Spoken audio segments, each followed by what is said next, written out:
ಇವೆಲ್ಲ, ಅವಾಗ ಇವೆಲ್ಲ ಬರೋದು ಸಹಜ. ಸಂಪೂರ್ಣವಾದ ಜ್ಞಾನ ಗಳಿಸಿದರೆ ಯಾವುದಕ್ಕೂ ಅವಕಾಶ ಇಲ್ಲ. ಅರಿವು ಹೇಳ್ತೀವಲ್ಲ, ನಾವು ತಿಳಿದ್ರೆ ಎಷ್ಟು ಉದ್ದಾಗ ಇವೆಲ್ಲ ಬರ್ತವೆ. ಪೂರ್ಣವಾದ ಜ್ಞಾನ ಸಂಪಾದನೆ ಮಾಡಬೇಕು. ಅರಿವಿನ ಕೊರತೆ. ಈ ಕೆಲವು ರಾಜಕಾರಣಿಗಳು ಈ ಹಿಂದೂ ಧರ್ಮ ಇರ್ಬೋದು, ಸನಾತನ ಧರ್ಮದ ಒಂದು ರೋಗ ಇದ್ದಂಗೆ, ಕುಷ್ಠ ರೋಗ ಇದ್ದಂಗೆ, ಅದನ್ನು ನಿವಾರಣೆ ಮಾಡಬೇಕು, ಈ ಥರದ್ದೆಲ್ಲ ಸ್ಟೇಟ್ಮೆಂಟ್ಗಳನ್ನ ಕೊಡ್ತಾರೆ. ಹಿಂದೂ ಧರ್ಮನೇ ಇಲ್ಲ, ಅದಕ್ಕೆ ಅಪ್ಪ ಅಮ್ಮ ಯಾರು, ಅದು ಹೆಂಗೆ ಹುಟ್ಟುತ್ತೆ ಅಂತೇಳಿ ಅವ್ರನ್ನೇ ಕೇಳಬೇಕು ನೀವು. ಅಷ್ಟೇ. ಒಬ್ಬ ಸ್ವಾಮಿ ಇವು ಜಿಜ್ಞಾಸೆ ಇರ್ತಕ್ಕಂಥದ್ದು ನಾನು ಹೇಳಿದ್ದಲ್ಲ, ರೂಢಿ ಪದ್ಧತಿ ಸಂಪ್ರದಾಯ ಅಂತ ಇರ್ತದೆ. ಆ ಪ್ರಕಾರ ಆಯಾ ಧರ್ಮಗಳು, ಆಯಾ ಜನಾಂಗ, ಆ ದೇಶಗಳು ನಡೀತಾ ಇರ್ತವೆ. ಅದಕ್ಕೆ ಚ್ಯುತಿ ತರೋರು ಇದ್ದಾರೆ, ಚ್ಯುತಿ ತರದೇರು ಇದ್ದಾರೆ. ಈಗ ಟೆರರಿಸ್ಟ್ಗಳಿದ್ದಾರೆ, ಅವ್ರು ಅದೇ ಕೆಲಸ. ಅದು ಬೇಡ ಅಂತ ಹೇಳಿದ್ರು ಅದೇ ಕೆಲಸ ಅವರಿಗೆ. ಅವ್ರು ಬೇಡ ಅದು ಬಿಡೋದಿಲ್ಲ ಅಂದರೆ ಅವರೆಲ್ಲ ಧರ್ಮ ವಿರೋಧಿಗಳು ಅಂತಲ್ಲ. ಆಯಾ ಧರ್ಮದ ವ್ಯಾಮೋಹ ಜಾಸ್ತಿ ಆದಾಗ ಸಂಕುಚಿತ ಭಾವನೆಯಲ್ಲಿ ಇವರಿಗೆ ವ್ಯಕ್ತಪಡಿಸ್ತಾರೆ. ಈಗ ಸನಾತನ ಧರ್ಮವನ್ನು ಸಾಂಕ್ರಾಮಿಕ ರೋಗಕ್ಕೆ ಕಂಪೇರ್ ಮಾಡ್ತಾರಲ್ಲ, ಇದು ಎಷ್ಟರ ಮಟ್ಟಿಗೆ ಸರಿ? ಅದೇ ಅವ್ರನ್ನೇ ಕೇಳಬೇಕು. ಒಬ್ಬ ಸ್ವಾಮೀಜಿಯಾಗಿ ಈಗ ಭಾರತ ಸನಾತನ ಧರ್ಮವನ್ನು ನಂಬ್ಕೊಂಡು ಬಂದವರು ನಾವೆಲ್ಲ, ಓದ್ದವರು ಹಿಂದೂ ಧರ್ಮ ಅಂತೇಳಿ. ಒಬ್ಬ ಸ್ವಾಮೀಜಿಯಾಗಿ ತಮ್ಮ ನಿಲುವೇನಂತ ಕೇಳ್ತೀವಿ. ಆಯಾಯ ಧರ್ಮ ಯಾವುದು ಶಾಂತಿ ನೆಮ್ಮದಿ ಕೊಡ್ತದೆ ಅದು ಆಚರಣೆ ಭಾಳ ಮುಖ್ಯ. ಹುಟ್ಟಿ ಧರ್ಮ ಅಂದರೆ ನೆಮ್ಮದಿ ಬೇಕು, ಶಾಂತಿ ಬೇಕು, ಮನುಷ್ಯನಿಗೆ ನಿಜವಾದ ಒಂದು ಜ್ಞಾನ ಮೂಡಿಸ್ಬೇಕು. ಅದು ಸಿಕ್ಕಿನ ತೊಂದರೆ ಏನಿಲ್ಲ.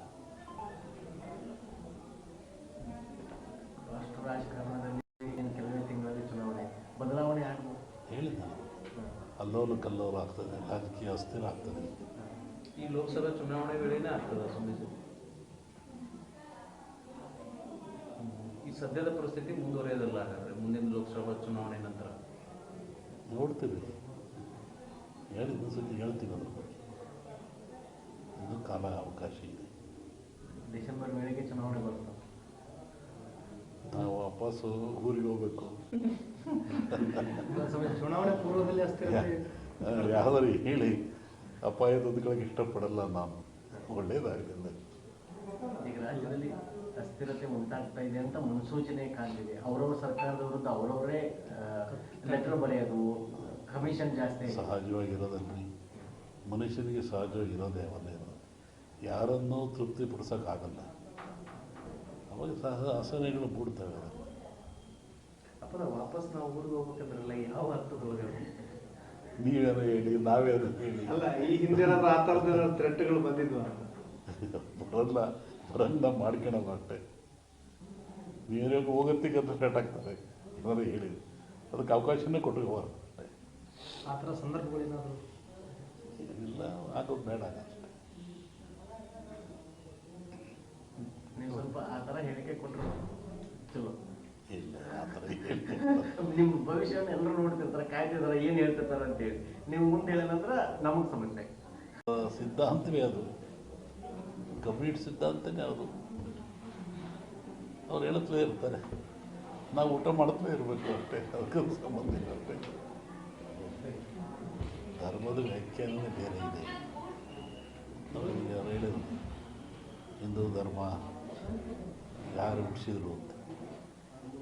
ಸುಮ್ಮನೆ ಕೇಳ್ತಾರೆ, ನೋವಾಗಿದ್ದು ಕೇಳ್ತಾರೆ. ಅದಕ್ಕೆ ಪರಿಹಾರ ಎಲ್ಲರೂ ಹೇಳ್ಬೇಕು. ಏನು ನೋವಾಯಿತು, ಹೆಂಗಾಯಿತು, ಅವ್ರಿಗೆ ಯಾಕೆ ನೋವಾಯಿತು, ಧರ್ಮ ಹೆಂಗೆ ಹುಟ್ಟಿತು ಹಂಗಾರದು. ತತ್ವಜ್ಞಾನದಲ್ಲಿ ಫೇರಿಂಗ್ ಥಿಯರಿ ಅಂತ ಬರುತ್ತೆ. ಧರ್ಮ ಹುಟ್ಟಿದ್ದೇ ಭಯದಿಂದ ಅಂತ. ಫಿಯರಿಂಗ್ ಧರ್ಮ ಭಯದಲ್ಲಿ ಮನುಷ್ಯ ಮೊದಲು ಭಗವಂತ ಕ್ಷಮಿಸ್ತಾನಂತೆ. ಮನುಷ್ಯ, ಪ್ರಾಣಿ, ಭೂಮಿ ಏನು ಮಾಡಿದ್ರು ಸೃಷ್ಟಿಕರ್ತ ಅವನೇ ಅಲ್ಲದೆ ಅವನು ಕ್ಷಮಿಸ್ತಾನಂತೆ. ಆದರೆ ಮನುಷ್ಯ ಮಾಡಿದ ಕರ್ಮಗಳು ಅವನು ಕ್ಷಮಿಸಲ್ವಂತೆ. ಭಗವಂತ ಕ್ಷಮಿಸಿದರೂ ಮನುಷ್ಯ ತಾನು ಮಾಡಿದ ಕರ್ಮಗಳನ್ನು ಅವೇ ಕ್ಷಮಿಸಲ್ಲ. ಹಾಗಾಗಿ ಮನುಷ್ಯನ ಕರ್ಮಬಾಧೆಗಳು ಹೆಚ್ಚಾದಾಗ ಇವೆಲ್ಲ ಸಾಮೂಹಿಕವಾಗಿ ಅನುಭವಿಸಲೇಬೇಕಾಗ್ತದೆ. ಹಾಗೆ ಮಳೆ ಬೆಳೆ, ಭೂಕಂಪಗಳು, ಅರ್ಥಕ್ವಿಕ್ಗಳು ಅಥಾವ್ರು ನಡೀತಾ ಇರ್ತವೆ. ಏನೂ ಆಗಲ್ಲ, ಬರುತ್ತೆ, ತಮಾಷೆ ಅಂತ ಬರುತ್ತೆ. ಮಳೆ ಏನು ತೊಂದರೆ ಇಲ್ಲ. ಅಲ್ಲ ಈ ಬಾರಿ ಏನಾದ್ರು ಇದೇ ಪರಿಸ್ಥಿತಿ ಮುಂದುವರಿಯುತ್ತೆ? ಇಲ್ಲ, ಚೆನ್ನಾಗಿ ತೊಂದರೆ ಏನಾಗಲ್ಲ. ಬರಗಾಲದ ಛಾಯೆ ಯಾವ ವರ್ಷ ಇದೆ? ಇರ್ಬೋದು, ಅನುಕೂಲ ಆಗುತ್ತೆ. ಆ ಥರ ಹೇಳ್ಕೊಂಡು ಮಟ್ಟಿಗೆ ಏನಿಲ್ಲ, ಚೆನ್ನಾಗಾಗುತ್ತೆ. ಮೊನ್ನೆ ವಸತಿ ಹೇಳಿದ್ವಲ್ಲ, ಬೆಳಗಾವಿನಲ್ಲಿ ಶ್ರಾವಣ ಮಧ್ಯಭಾಗದಲ್ಲಿ ಮಳೆ ಬರ್ತಾರೆ. ನೀವು ಉತ್ತರ ಕರ್ನಾಟಕದಲ್ಲಿ ಆಯಿತು, ಎಲ್ಲ ಕಡೆಗೆ ಆಯ್ತಲ್ಲ. ಈಗ ಅಮಾವಾಸ್ಯೆ ನಂತರ ಇಲ್ಲಿ ಬರುತ್ತೆ, ತೊಂದರೆ ಇಲ್ಲ. ಅಮಾವಾಸ್ಯೆ ನಂತರ ಈ ಕಡೆ ಈ ರಾಜಕೀಯದಲ್ಲಿ ಬೇರೆ ಬೇರೆ ರೀತಿಯ ಬೆಳವಣಿಗೆಗಳು ನಡೆದವು.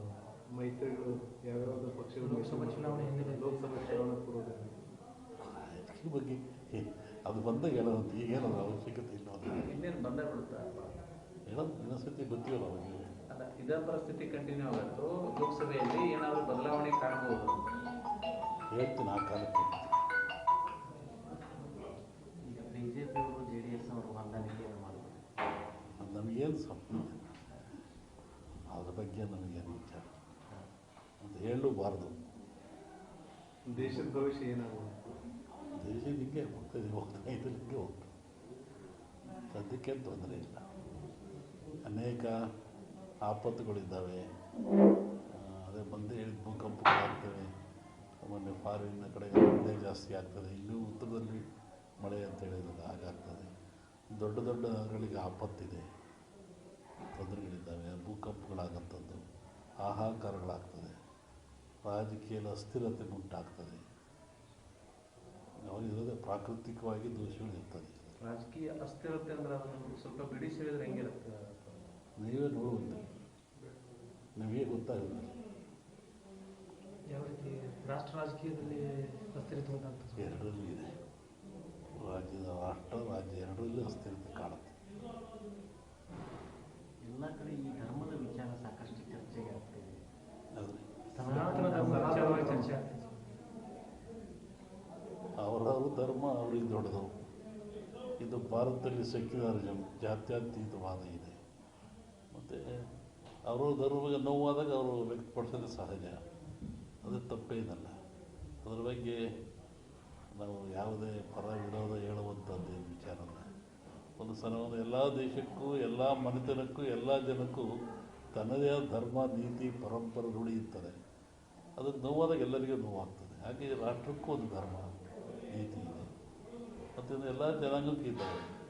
ಅದನ್ನು ನಾವು ತಿರಸ್ಕರಿಸಬಾರ್ದು, ಹೆಚ್ಚಿನ ಪ್ರೋತ್ಸಾಹನೂ ಕೊಡಬಾರ್ದು. ಅದು ಹೆಂಗುದೇ ನಡ್ಕೊಂಡು ಹೋಗ್ತಾ ಇರ್ತದೆ.